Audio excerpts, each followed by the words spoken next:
CPC সবচেয়ে important তিনটাই জিনিসই বলেছি, আরেকবার বলি সিপিসি এটা খুব গুরুত্বপূর্ণ। সিপিসিতে আগে হতো কি প্লেইন্ট মানে আরজি, আর প্লেইন্টের উত্তর হচ্ছে রিটেন স্টেটমেন্ট। এই দুইটা জিনিস লিখিতভাবে জমা দেওয়া হতো, তারপর উকিলরা ওইটা লাইন বাই লাইন পড়তেন, আর ওকে যে প্লেইন্ট লিখেছেন তাকে বলতে আপনি এটা লিখেছেন, উনি বলতে হ্যাঁ লিখেছি, আদালত এটা শুনতো। রিটেন স্টেটমেন্ট আবার এটা লিখিতভাবে পড়ে শোনাতো।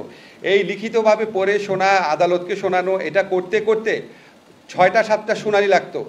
6টা-7টা শুনানি ডেট পাইতে পাইতে এমনকি 2 বছরও লাগতো। সেই সময়টা আর লাগছে না, জাস্ট রিটেন যেটা দিচ্ছে সেটাই, এটার মৌখিকভাবে পড়ে শোনাতে হবে না। এটা খুব বড় একটা অ্যামেন্ডমেন্ট।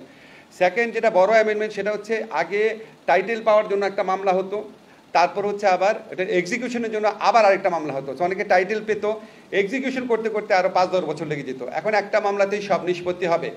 আগে আপনার ইচ্ছা মতো অ্যাডজর্নমেন্ট নেওয়া যেত, 6 বার মুলতবি নেওয়া যেত, এখন সর্বোচ্চ 4 বার মুলতবির ব্যবস্থা করা হয়েছে।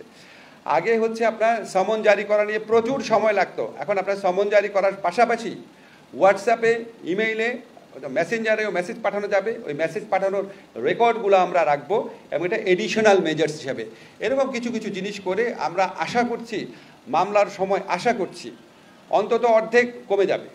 আগে যদি আপনার 5 বছর লেগে থাকতো এখন 2.5 বছর হয়ে যাবে, আগে যদি 2 বছর লাগতো তাহলে 1 বছর হয়ে যাবে।